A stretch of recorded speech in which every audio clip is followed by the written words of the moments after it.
Comme chaque début de mois, des changements sont à prévoir. Ceux du mois de décembre sont d'autant plus importants puisqu'ils marquent la fin de l'année.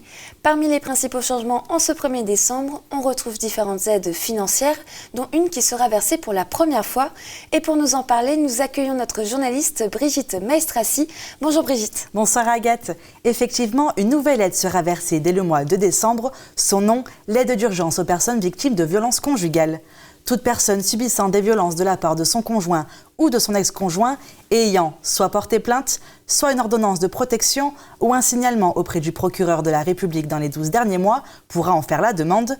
Versée une seule fois par la caisse d'allocation familiale, le montant de l'aide dépend des ressources de la victime et si elle a un enfant à charge, elle s'étend de 243 € à 1 337 € et permet de s'éloigner physiquement de son agresseur.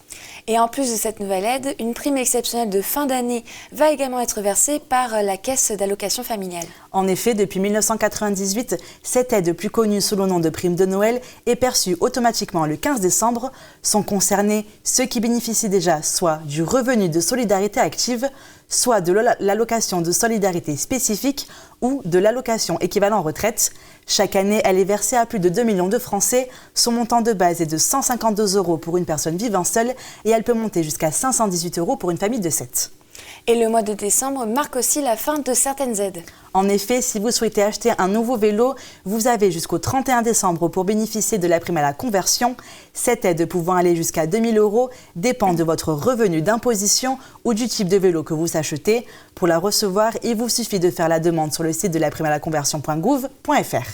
Merci beaucoup Brigitte Maestrassi de nous avoir éclairci sur les changements en ce premier jour du mois de décembre. D'ailleurs, il ne vous reste plus que quelques jours pour modifier votre déclaration d'impôt si vous l'avez faite en ligne.